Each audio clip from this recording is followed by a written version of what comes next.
The following encore presentation of the Faith Middleton Food Schmooze is a favorite from our archives. Hope you enjoy this second helping. I got that sunshine in my pocket, got that good soul in my feet. I feel that hot blood in my body when it drops. It's great to have you joining the party on the Faith Middleton Food Schmooze, inviting you to eat, drink, and be merry with us.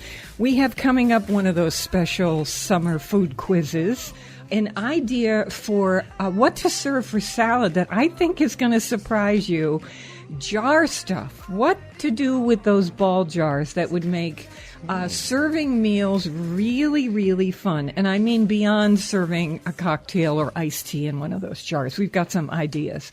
We also have some breaking news, how to make a boiled egg peel easier.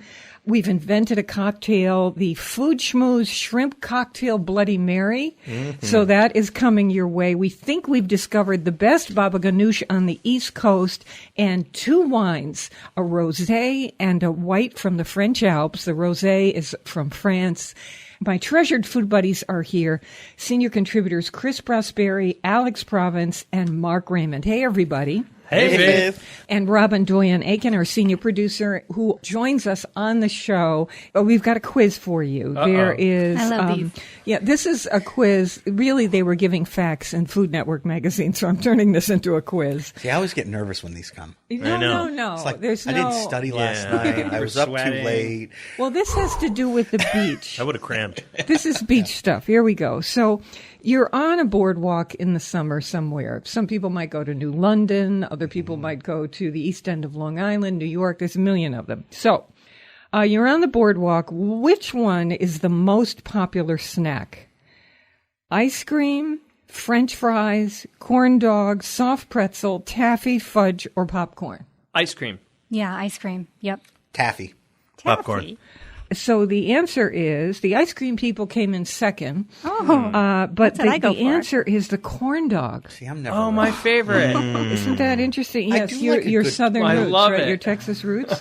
I don't know. But Which corn dog is a meal. It's not a snack. Yeah, that's not a snack. Just snack. Three of them's a meal. it's a snack to some of right. us. Yeah. All right. So of people out and about in the summer, which one is the most popular? This might surprise you. Ice cream or Italian ice? Italian ice. Italian ice. Italian cream. ice. Italian It's ice cream. Oh, jeez. I just did a little trick. Yeah, there. no, I like Italian ice, but come on, in the summer, I pass a place on a farm that sells ice cream, and it's in the middle of Simsbury and the back roads, and it could be 9 o'clock at night, and there could be 75 people lined up to get ice Yeah. cream. Downtown, Middletown, Wherever you are. Vecchio's. Wherever, come on. Italian It's ice. ice cream. Oh boy. It's ice cream. Okay, this is one that might get you. The best shape for French fries. Is it the straight, the curly, the waffle, or the crinkle cut? Waffle. I'm just going to say straight, classic. Crinkle. Straight. Straight wins, Wow. 40%. Yeah, against anything else. Okay, let's do just one more. If you go to fairs in the summer, you go to carnivals, on the boardwalk, what is your favorite top deep fried treat? Is it the Twinkie, candy bar, banana, Oreos, or some other thing we haven't even thought of yet? What would you say it is?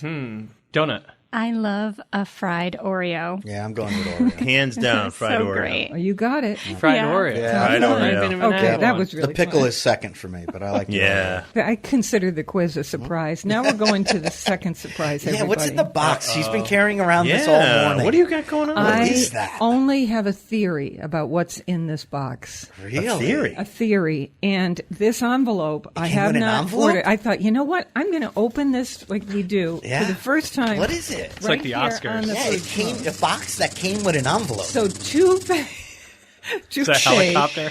That was the drum roll. So who did it come from? So it came from a woman who's an artist, and at the New Haven Arts Council, she has pieces up. And she mentioned something to me, and I said, oh, wow. She's Indian. Her name is Rashmi, and it says, To Faith from Rashmi. Okay. So this is a box. There's something in here that rattles, but the envelope that comes with it, and her Regular name, the envelope. artist's name is Rashmi Taupade.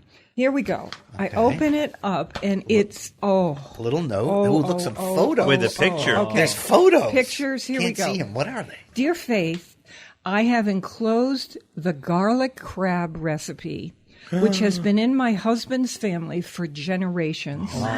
His family is from Mumbai, which before it became the megacity and financial capital of India was a coastal village. They belonged to the Petare Prabhu community, and these were natives of Bombay. Seafood was the primary staple of the people then, and they created some of the best curries that I have had. One of them is the garlic crab recipe, which is the favorite of my daughter, who is a consummate food lover. And unfortunately, this is not something that you find in restaurants in the U.S., but also never in restaurants in India.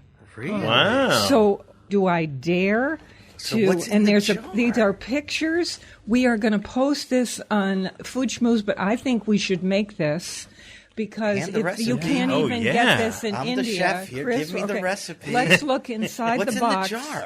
Oh my goodness, the ingredients. Oh, it's all the dried ingredients. So what's that? Oh my God! I just So what do you opened got? this. Curry? Okay, so All all homemade of stuff. these Oh, are look, it's the jars, sauce. It's the spices that which go in are there. Oh, I can't wait to taste this. impossible to get. This is a special curry spice, which I'm sure is made from these three ingredients. Can we open them up and smell? Yes, I'm going to pass this over to you, Alex. I took the lid off, and the aroma is astonishing. So the ingredients: hard-shell crabs, Alaskan king crab legs may be used, but they're not ideal. Cloves of garlic, asafoetida, Oh my gosh. turmeric, chili powder, homemade curry powder. The curry She gives powder, us her yeah, homemade. The curry powder's amazing. Vegetable or canola oil. And then she tells us how to make this family recipe. Oh my gosh. Rashmi Talpati, the artist in New Haven. You're the only person in the world who makes bacon sound classy. Okay. This is a gift. And then there's a recipe, curry, prawns, garlic paste, king powder, haldi powder, mirchi, prabhu, sambar, masala. Okay, I don't know how to get those things, but I'm going to get them somehow. Okay. What kind of crab? Asafoetida. What is this spice? It's like I don't Oh know. my gosh. So this smell is that. It's not called even asafoetida. available It's like in celery, restaurants in maybe? India. Chris, we're going to do this, Yes. right? Oh my God. I'm taking these. They're in my pocket already. Okay. Taking Okay, and I'm leaving Yeah. this recipe. And give me the right now. recipe. I'll get crabs. Oh and my I'm God. in. Thank you, that? Rashmi. You Celery? are our new Oh, the favorite smell. listener. The Rashmi, smell in thank here you. now. Isn't Oh my that gosh. unbelievable? What kind of crabs do we need? Hard-shell Hard-shell crabs. Yeah, we can do Maybe that. I'll get some That's blue easy. crabs. Yes, let's Right? go fishing. Let's go fishing. Go fishing. No. Wow. All right. That's incredible. Isn't that amazing? I'm so excited about this. I can't even believe it. Okay, so can we do some idea brainstorming here? I was thinking about how to use those ball jars to do interesting things. We certainly saw that trend where everybody was serving iced tea in the ball jar, and it became kind of a cool thing. So that's an obvious. But what else could we make in those ball jars? I'm going to surprise you with something at the end, but what could we make in those ball jars that would be fun to make? There are restaurants in various places that I've seen that do these layered salads in the ball jar. They'll first put in a layer of chickpeas, then they'll put in a layer of chopped lettuce, iceberg, then they'll layer bacon, then tomatoes, olives, whatever, and then you put your dressing And then through you the whole shake- thing yeah, and you shake the it whole all up, salad. and then Yeah. that's a great lunch. So right? there's one. Does anybody have an Can idea you of bake what in it? Like bake Yeah. a little Oh, cake yeah. or a brownie? Yeah. How about a little like fruit pie, like apple, blueberry, A cobbler. raspberry? Yeah. Could you bake in it? Oh, You- yeah.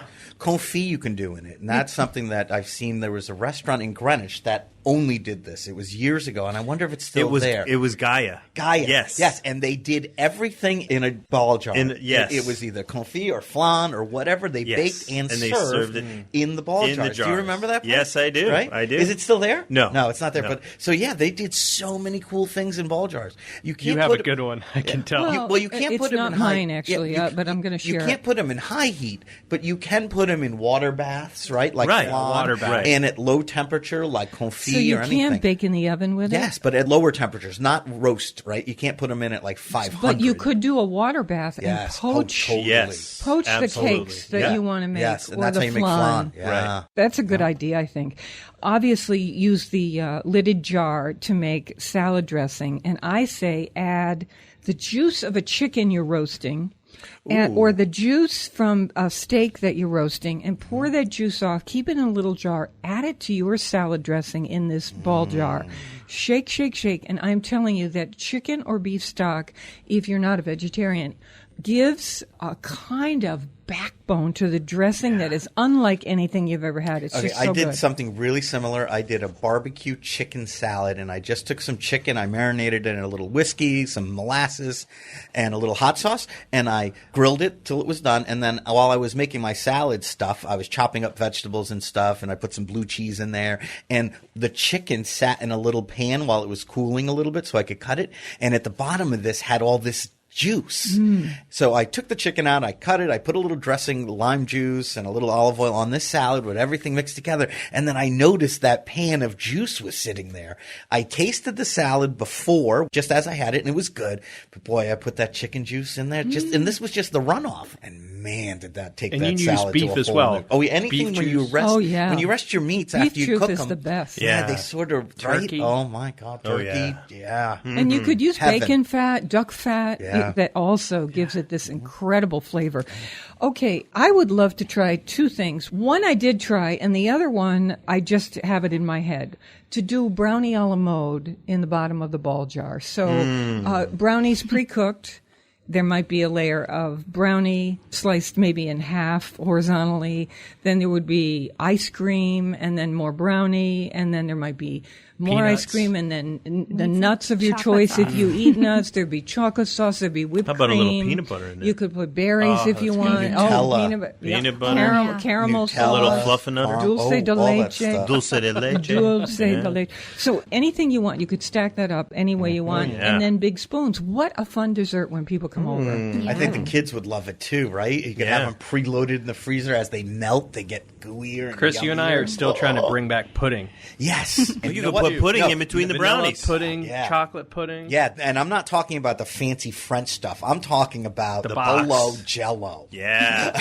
Jello pudding. Either we Yeah, were the talking box. about this, the box. My mom used to only go with the one you made on the stovetop, and every once in a while when she wasn't looking in the supermarket, we'd pull that out and put the instant, because the instant, I don't know, it just as a kid So tasted was- better. So yes, we're bringing It's that still back. the cheap little box with a little paper Yeah, envelope in the wrapper, middle. yeah. It always had a skin on I top love when you this- put it in the yeah. refrigerator to cool. Grab it by the center, Yeah.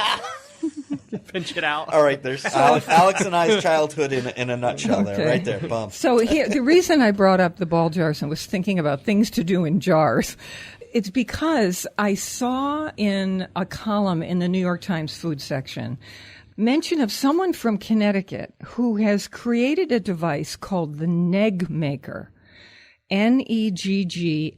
NEGGMAKER.com. You can go to negmaker.com. It's like a small plastic jar. You put your egg in it with a little bit of water. You shake the jar very, very hard. This is a crack the cooked egg. Okay. Oh, a cooked. So, it can be just a pain to peel eggs to make deviled eggs. Yeah. Or Don't even have to in the tell me. morning, it can just be a pain. So I have lots of hard-boiled eggs. That's the part I can't stand. So I was interested in this device. And you put a little bit of water in there, and then you shake, shake, shake. You can see, if you stop for a minute and look, the peel is starting to just peel itself away. You take it out, the rest just peels off in a snap. So she's made that device. However, Florence said at the end of the comment, I don't see why you can't just use a jelly jar with some water almost as effectively. And I felt badly for the woman, because I thought, well, she's got the proportions worked out. But anyway, so I didn't have one of her devices, so I went and got a ball jar, and I did it. I put a quarter cup of water in the bottom of the jar, shook, and I'll be darned. Perfect. Now, the mistake I could have made was too little, too much water. The jar's too big. It could have been a bunch of different things. And if you go to her site, negmaker.com, she has all kinds of tips. She's very, very generous, and you can order her device. But it worked like a charm, and that will be my way to go like in that. the mornings if I'm having Hard-boiled eggs. Hard-boiled eggs, yeah. Or I'm thinking about making deviled eggs. That's the way to go. It's a lot easier. Who doesn't love deviled eggs? Oh my gosh! But that's the hardest part in my mind. The How many do you peeling. eat at a party? Sometimes it's like Several. And the fresher the egg, The the harder more it is, difficult yeah. to How many peel are the there? egg. I know. I just feel like I want to Can eat I get more than how many can I get away with without being noticed? Exactly. Faith still has the best deviled egg on the planet, and that's Really? the deep fried ones you had at that party. Oh, listen. Huh? Listen I still now. dream What? about those. But that's not my recipe No, because I've got to give credit to Jim Villas, and he had these fried deviled eggs in his cookbook. Ooh. So they're really pretty pretty I've tried awesome. them, and they're evil. We were eating them as fast as we were Oh, making yeah. them to send out as a past hors d'oeuvre. Yes. Really? I mean, my who God, wouldn't have that? they were evil. Okay, here's what we've got. We've got a Food Schmooze shrimp cocktail Bloody Mary. And you need a spoon for this cocktail, but it's really, really fun. You've got to serve this at your next party. We've got 2 wines to tell you about. And then the author of the cookbook, At a Pinch. This is easier, faster, and fresher Southern classics. Robyn Stone will be our guest. Ree Drummond has done the foreword to her book, so you know it's gotten the stamp of approval for Southern cooking, but lightened up and fresher than it might be traditionally. Okay, more mouthwatering conversation and fun ahead on the Faith Middleton Food Schmooze. I hope you will make a charitable contribution to feed the hungry. We're online now at foodschmooze.org, and we'll be right back.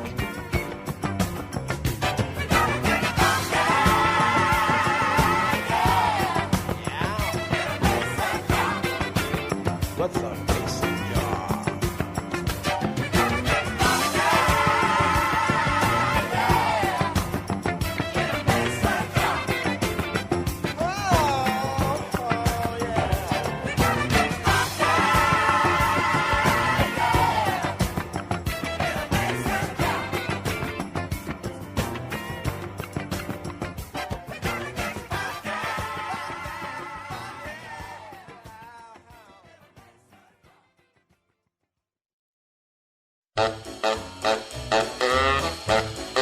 Beans and cornbread.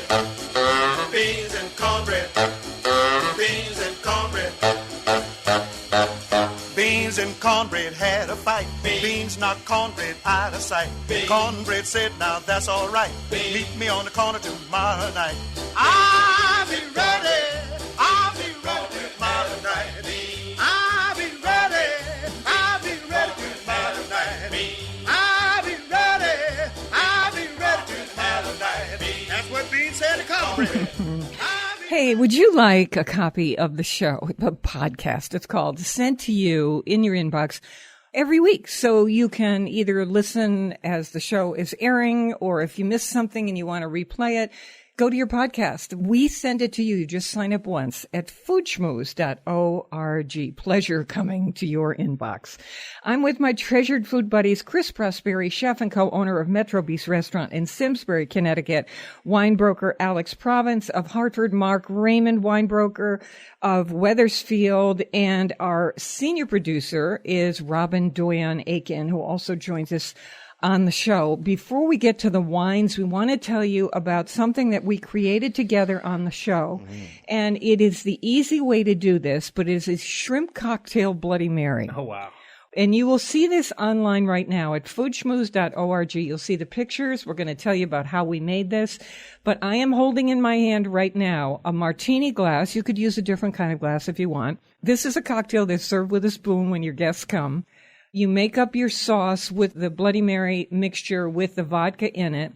We used the vodka made in Connecticut from Waypoint Spirits, which is their Labrador Noon spicy vodka, which That's so already good, too. has the horseradish-y type spices. Oh, and, you need no more spice Very when you yes. use that. Is it 13 or what's Or, X111? yeah, it's 13. I don't know what that means, actually. Yeah, I don't know. I know never. either. So we try to cut another mix, too. And this is Manny's Ultimate Bloody Mary that Alex Province found in Greenwich, Connecticut at Citarella. And this was delicious. So we mixed two things together. Manny's, by the way, is a local person who, and there are anchovies in here and all Raisin kinds paste, of raisins and all kinds of stuff. It is so it's good. gluten-free. It really is It's just delicious. terrific. And it's in one of those jars. A mason jar. Speaking of the devil. Okay, so here's how this goes. You chill a pitcher of your favorite Bloody Mary concoction, whatever you want to do. Some people like to do it with horseradish, some without, some want it spicy, some don't. You can make it from scratch yourself, or you can buy it already pre-mixed. We've just mentioned one or two to you. So store-bought or homemade, plus your vodka, and you pour that mixture into a pretty glass, say a martini glass, because it's so festive, and it's just the right amount. We poached some shrimp, right, Mark? Yep, we poached some jumbo shrimp, and then we chopped it up into small bite-sized pieces. No shells. No shells, no tails, completely shelled and deveined, of course. And then we put those chopped up pieces into the glass first, chilled, and then you pour your drink your right chilled over the Bloody Mary mix and right vodka. over the top of it. Right over the top. And then I call for sprinkling bacon on the top. You can do what we all agreed to do. You'll see this in the picture at foodschmooze.org. Oh, yeah. We had a big strip of bacon sticking out. Plus, Big strip of bacon. plus, we had a wedge of lime on the side. So it's a pretty gorgeous thing with a spoon. We have a plastic spoon in it. It's a pretty gorgeous thing to hand people. And I'm just going to give this And a I try drank right now. the rest of it with my spoon. Yeah. After I had all the shrimp eaten, I was How's like, I could that? drink this out of the glass now, but I kept Oh, going with yeah. the spoon like it was soup. I feel like you could rim the glass with a little Old Bay. So what do we call that? Do we call that Right? Do we call that an appa cocktail? Yes. Because it's an appetizer and a cocktail? Totally. Love that, Mark. Yeah. Or brunch. Yeah. Yeah.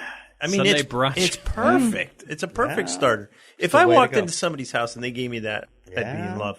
So we saw Or that strong like. online that there were, this flew into my head and I thought, is someone already doing this? And we did see some sort of shrimp kind of Bloody Mary things, but they're not really what this is. This is a wholly different object. This is real chunks of shrimp. Oh, yeah. And you just eat this with the spoon, and then if you have sprinkled bacon on top, if you don't have vegetarians in your crowd. But if you have vegetarians, the thing is you could just leave off It that doesn't whole need it, strip of but it's- bacon that's it makes garnishing. it yummy, but it doesn't need it. Yeah. So the recipe, how to do it, and photographs on our website, foodschmooze.org.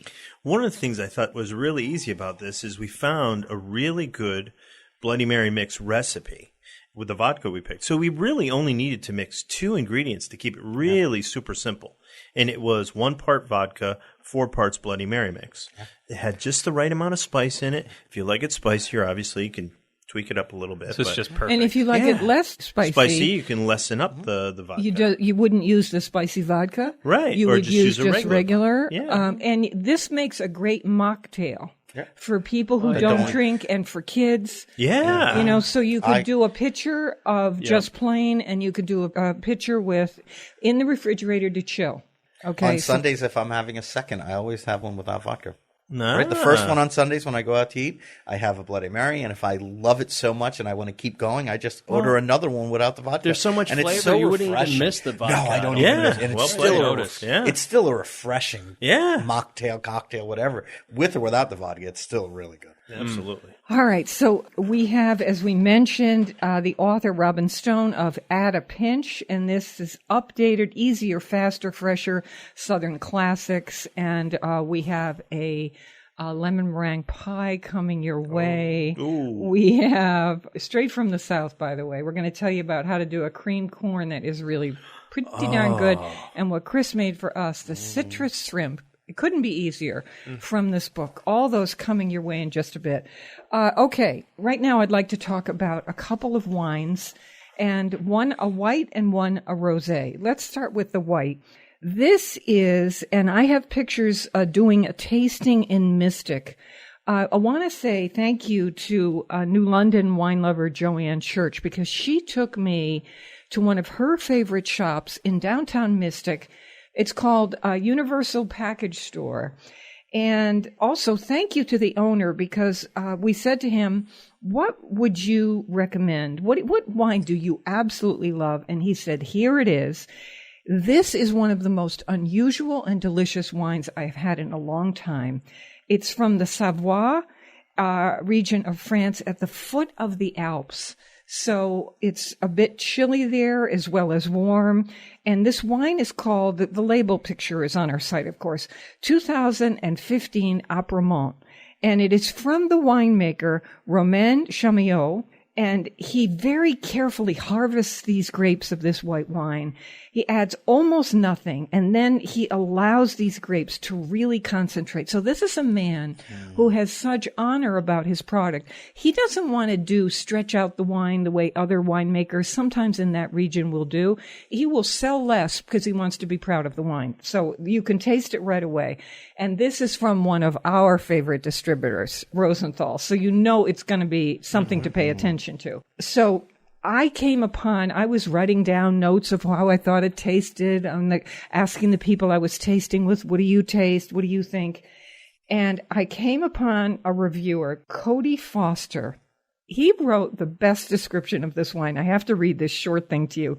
He said, this white wine, represents sprightly alpine terroir. On the palate, it's discernibly dry with soft acids that deliver a mouth-wateringly limey mineral cut.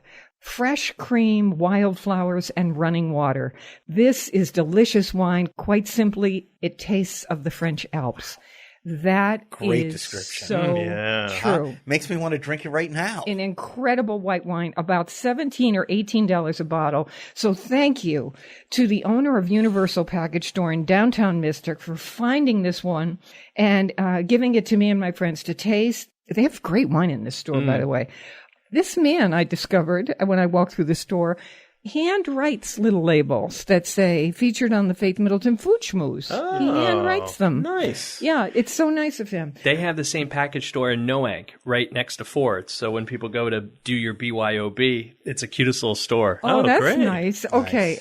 So you're going to find pictures of the label and us tasting it at our website, foodschmooze.org. As always, we tell you to call ahead to your wine store if you'd like them to get a bottle for you. It's best to call ahead so it's not a wasted trip. Be sure to tell them, as we say at our site, that the distributor is Rosenthal, and he has the best taste. So just remember, all you need right now is foodschmooze.org. Schmooze, spelled S-C-H like school, M-O-O like the cow, Z-E. Foodschmooze.org.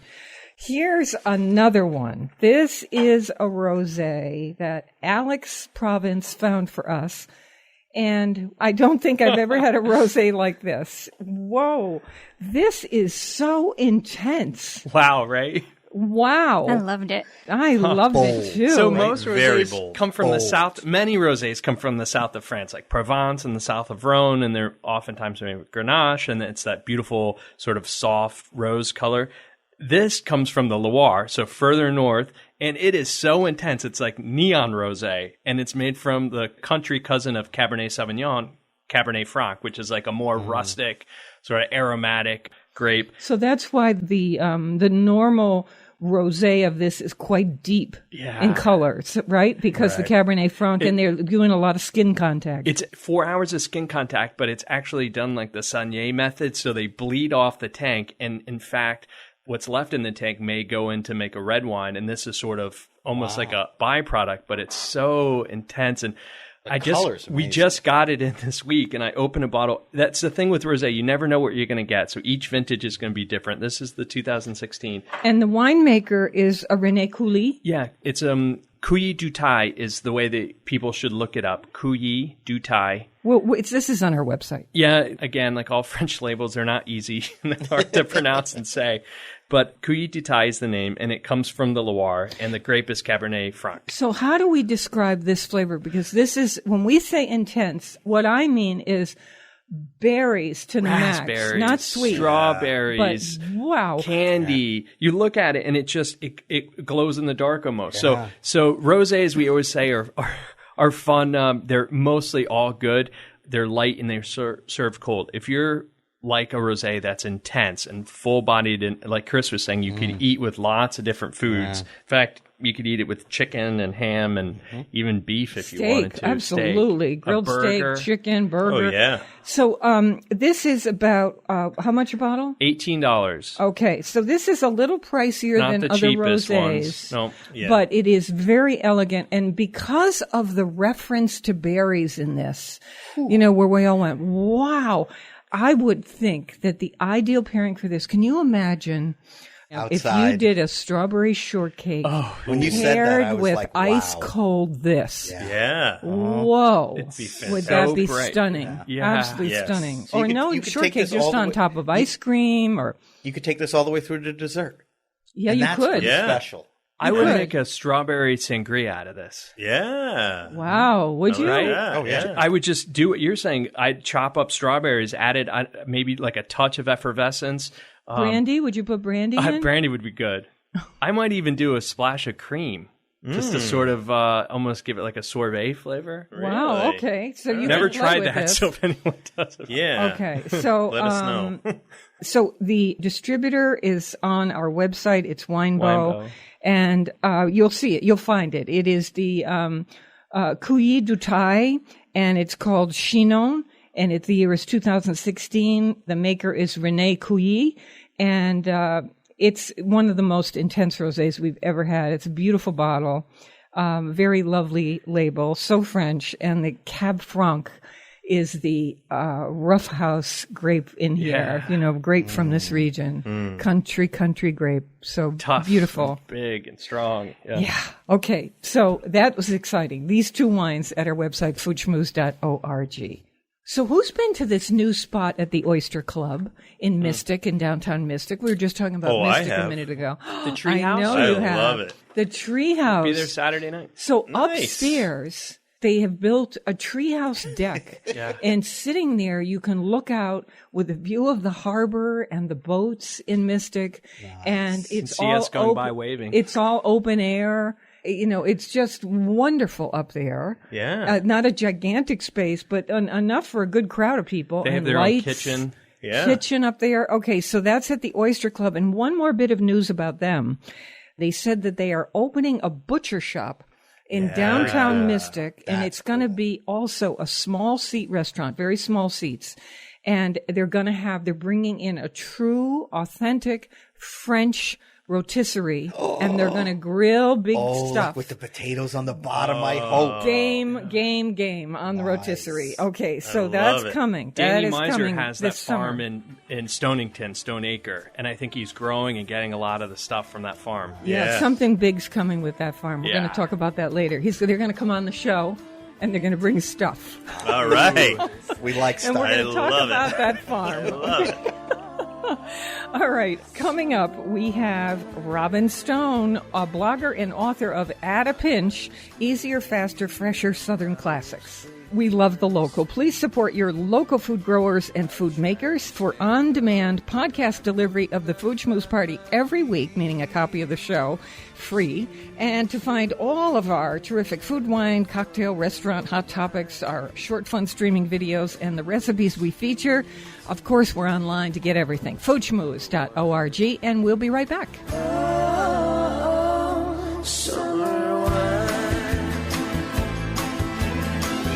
Strawberries, cherries, and angels kissing spring.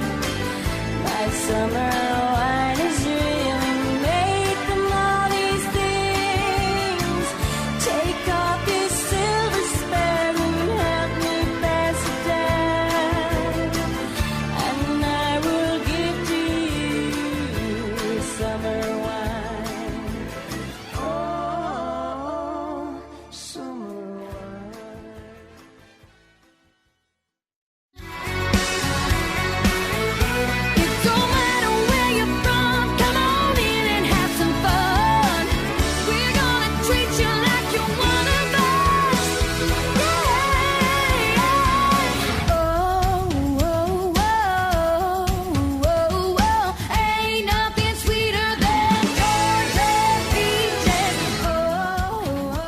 This is the Food Schmooze Party, offering the richness of life and coming to you in Connecticut, Rhode Island, Massachusetts, and New York, including Westchester County, the East End of Long Island, the Hamptons, of course. The senior producer is Robin Doyon-Aiken. And to hear this show on WNPR, it airs Thursdays at 3 and Saturdays at noon. Podcasts, meaning copies of the show, and our curated recommendations are always online, as in right now, at foodschmooze.org. Okay, I wanted to say one thing before we get to our cookbook author. We were mentioning, I forgot to say what I had at Oyster Club in Mystic. I had a skate in a bowl with a beurre blanc sauce and a kind of candied polenta that was kale and candied somehow, and it was really, really delicious. I know, Mark, you had a soft shell crab sandwich on a brioche bun there that knocked you out. Oh, yeah.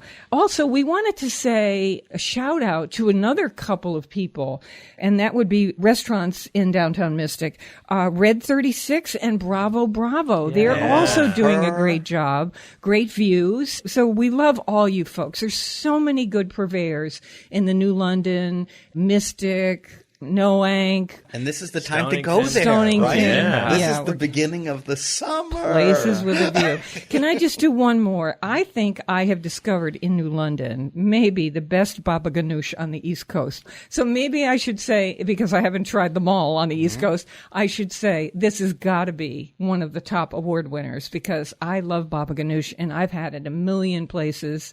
And I'm curious. oh my goodness. So it's a smoky eggplant dip. Usually it's put over an open flame to give it that smoke is what you do with the eggplant. And then you scrape the inside out after it bakes in the oven. It's gotten smoked first. Then you scrape the inside out and you mix it with all kinds of things. And it's absolutely delicious. So two New Londoners, Joanne Church and Jean Milstein, tipped us off to this Said International Market on Ocean Avenue in New London. It's simple place, but top-notch destination for Middle Eastern foods. Hummus, za'atar pizzettes, za'atar, this incredible spice mixture, stuffed grape leaves, and this famed baba ganoush, as far as I'm concerned. You can wander the aisles for all kinds of Mediterranean things. Said's International Market in New London, Connecticut. They're doing some stuff sounds in good to there. me. That baba ganoush is unbelievable. Okay, here comes something I've been really looking forward to because of the recipes. The book is called At a Pinch, Easier, Faster, Fresher Southern Classics. The author is blogger Robyn Stone. Ree Drummond, one of the greats in Southern cooking, has done a foreword to the book, so you know you wouldn't get that endorsement easily, and we can see why. So, Robyn, welcome to the Food Schmooze Party. Thank you so much. I'm so excited to be here. Where are we calling you right now? I'm outside of Atlanta, about an hour west of downtown Atlanta. And what's your town? It's Carrollton, Georgia. I was born okay. and raised in this area, so I know. it's home for me. I know. I wanted to start that way because so much of what you learn and so much of what is in this book comes from your roots there. And what would you say you have done to the tradition of these recipes that you had growing up? Well, growing up, I remember my mother and my grandmother spending so much time in the kitchen. It was always the happy, warm place of the house. It's where everybody gathered. But I do remember them spending an inordinate amount of time preparing for supper. And when I was first married, I was trying to recreate those same meals, but I didn't think I had as much time to do it. So as I was going through a lot of my grandmother's and my mother's recipes and trying to make them for my own family, I tried to find ways that I could simplify them while not losing that flavor or the feel of those traditional Southern meals I had grown up with. Well, can we start with one? Because Chris made your citrus shrimp recipe for us. And we chose this because we said this is so easy. And one little step is so fantastic for the flavor that we just enjoyed. It's your citrus shrimp. Chris, tell how this came together. I'm going to do my shrimp from now on like this. It's just the easiest thing, Me but too. it adds such amazing flavor. You whisk together a little olive oil, orange juice, lemon juice. Fresh, yeah. And some garlic, some chopped onion, a little bit of parsley, and you whisk that together. You put it in a pot, bring it up to a simmer, reduce it by half. So, you just keep an eye on it. Then you put your shrimp that are peeled and deveined, about 3 pounds of them in there. Put the lid on, you just cook it. So basically you're making Like shrimp 5 cocktail. minutes. This is like what we do all the time when we cook shrimp, except we usually use water or some kind of broth or whatever. But this gives it such a zest. You pull it off, you top it off with the rest of the remaining parsley, and then you serve it with orange and lemon wedges. And it was the best thing, we put it on a salad. And Isn't oh it my delicious? gosh, these had it's flavor. so good. I'm so glad It is you incredible. enjoyed it. And I know that you grew up, at least for part of the summer, going to the beach. Yes. And you'd pack up the car, and your dad would cook Gulf shrimp. Did he do it the citrus way, or is this your idea? Well, he did a variation of this, but I just wanted to kick up that citrus just a little bit. But his usually was mainly oranges. I just thought that the lemon and parsley added a special touch to it as well. It sure does. And let me say, it looks beautiful. When it came out of the pot and I had it on a platter, it just looks like a beautiful plate of shrimp. So this recipe, thank you for this, is on our website with information about this book. That's foodschmooze.org, SCH like school, foodschmooze.org. foodschmooze.org. You'll see the citrus shrimp recipe. And now I'm going to go to one. This is one we don't have on the site, but I couldn't resist. This is your grandmother Earlene's creamed corn. Listen to this ingredient list. 6 ears of fresh corn, half a cup of whole milk, a couple tablespoons of salted butter, and a teaspoon of kosher salt. It couldn't get much easier than that. I know, Robyn. No, I guess but not. what makes this so special? The fresh corn definitely makes it special, but Grandmother Earlene's corn, that was one of the dishes that my whole family always looked forward to her serving whenever we would go, especially in the summer. My grandfather had a huge garden, and corn was always a prevalent part of it. So she would freeze it, and we would have it all year long, but in the summer when it was cut fresh off the ear straight from Granddaddy's garden was always delicious. But hers had a whole lot more cream and a whole lot more butter than this. And so when I tried to bring it down just a notch, I decided I would blend some of the fresh corn to get that same creaminess without adding so much cream and butter. So you put it in the blender. I put it in the blender just to get that same milky creaminess without all that cream and butter that she had put in hers. And I don't think she would mind. I think she would still love it. Well, you remember the taste. And Yes, so does it come close? It does. It definitely does. And what I did is I was recreating these recipes. I would make sure that my whole family agreed that it tasted just as good as the original if I had reduced a lot of butter or cream or sugar or something like that from the recipe. So, certain recipes would get a thumbs up or not. So this one definitely did. This is Robyn Stone, who is a blogger and also has done this cookbook called At a Pinch. And the whole focus of this is easier, faster, fresher Southern classics. And so glad we talked to you about that. Your grandmother and you also do something that is vital, where after you scrape the corn kernels off the cob, you use the knife to scrape the cob itself again, and then the milk, they call it, from the cob comes off into whatever dish you're doing that. And that juice in there is so filled with flavor. That's a secret thing. It is. That is the flavor of the corn, is there at the cob with that milk. So you hit the nail on the head with that. Let's skip over to dessert because, Okay. if Southerners know anything, it is dessert, I have to say. Oh, yeah. This is Lulubelle's lemon meringue pie. Lemon meringue pie. This is on our website, foodschmooze.org. Milk, sugar, cornstarch, salt, egg yolks. You save the whites for the meringue. A little bit of butter, fresh lemon juice, sour cream, a pie crust. You give the recipe for that. I suppose you could buy one if you don't want to make one. People do. And then you tell us how to make the Mile-High Meringue, is what you call it. Doesn't that just sound good? Okay. So this is Aunt Lulubelle's. Did you call her aunt or aunt? I just called her Aunt Lulubelle. Yes. Okay, Aunt Lulubelle. So go ahead. Tell me what made this special. Oh, her pie, she was always in the kitchen too, but I remember going into her kitchen, especially at the beginning of the summer, she would have pies cooling on the counter and while she was putting together the meringue. And I would try to sneak just a little taste of her lemon pie before she got the meringue on top, and she would always catch me. But this pie was always one that she would take to every family reunion or every church get-together. But I especially loved it when we knew that we didn't have to share the pie with a whole lot of people, that it was for our little group of the family. So it was always just one of those most delicious pies. It's not so lemony, that it makes your mouth pucker. It's the sour cream just kind of blends it out to where it's just a delectable lemon meringue pie. I don't always have this reaction on the show. I love many, many things, and we basically feature what we love on this show. That's why you're not hearing us knocking people.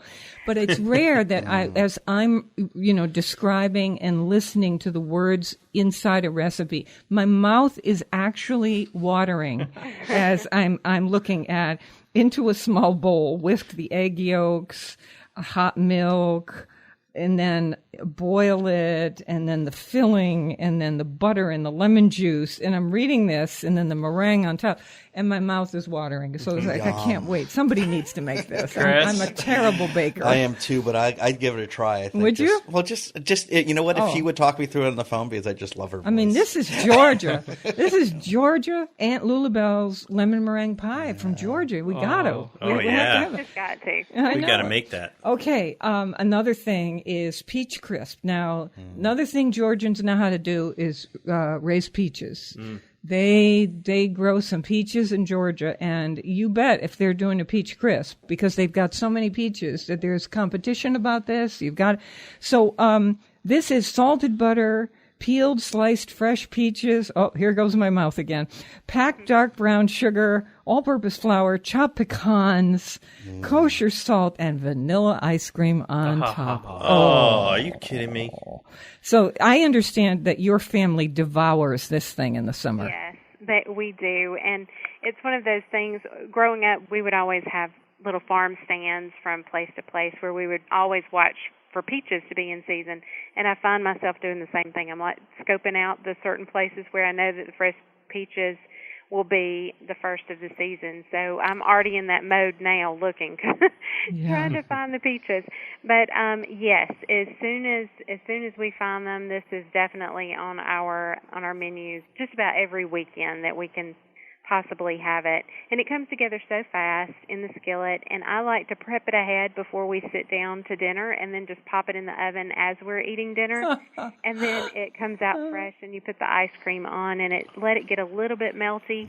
And if we're really close family, then just like it's photographed in the book, we'll just grab some spoons and dig in, and everybody just has a great time that way. Wow. Or you can, of course, serve it up a little bit more traditionally and put it in bowls for people, but it is always a favorite. You have a porch and a rocker there, or a few rockers that we're we on can our come way. sit there. We'll be there shortly. A little screened-in area for us. I'm going to do a show there. That's okay. So it's not screened in, but it has the rest. Okay, good. So think about this. You've got a skillet on the heat, and you melt that butter in that skillet. Then you add those fresh peaches and the brown sugar, and you're stirring it up. And it starts to thicken that way into this light syrupy mixture. And you take it off, and then in that bowl, here you go, with more butter, more brown sugar, a little bit of flour, and the pecans and the salt. Salt is so important against sweet. And then you spread that over the peaches in the pan, and you pop that whole skillet on a baking sheet in case it bubbles over, because it does. And then into the oven it goes about a half hour until it's brown and bubbly. And that's why Robyn will pop it in, make it ahead, and then pop it in when the dinner begins, and it's ready by the end of the dinner. So great. Oh, my. This recipe is at our food site, foodschmoes.org, along with information about our book. And the book is Add a Pinch by Robyn Stone, Easier, Faster, Fresher Southern Classics.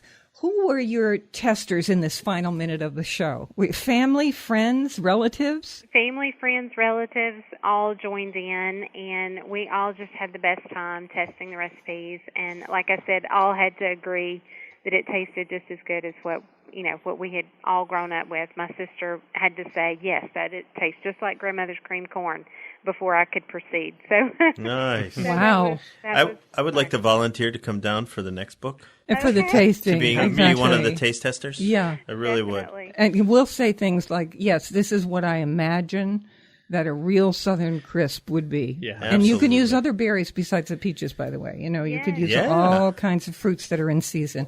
Strawberries, blueberries, blackberries, and in the fall, it's delicious with apples and pears. I just add a little bit of cinnamon to it. Robyn, it's been so great talking with you and meeting you, so and thank you for what you do. Oh, thank you so much for having me. It has been a wonderful pleasure. Thank you. Bye-bye. Bye-bye. We're on WNPR Thursdays at 3 and Saturdays at noon. Weekdays, listen for my 60-second food schmoozes and never eat more than you can lift. In New Haven, I'm Faith Middleton.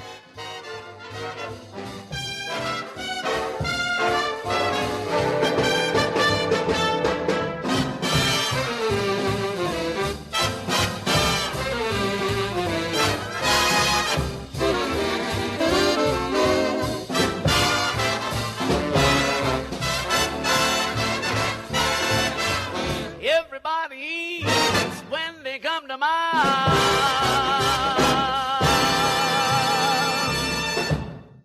Hey, don't want the party to end? Well, neither do we. Talk with us anytime online at foodschmooze.org.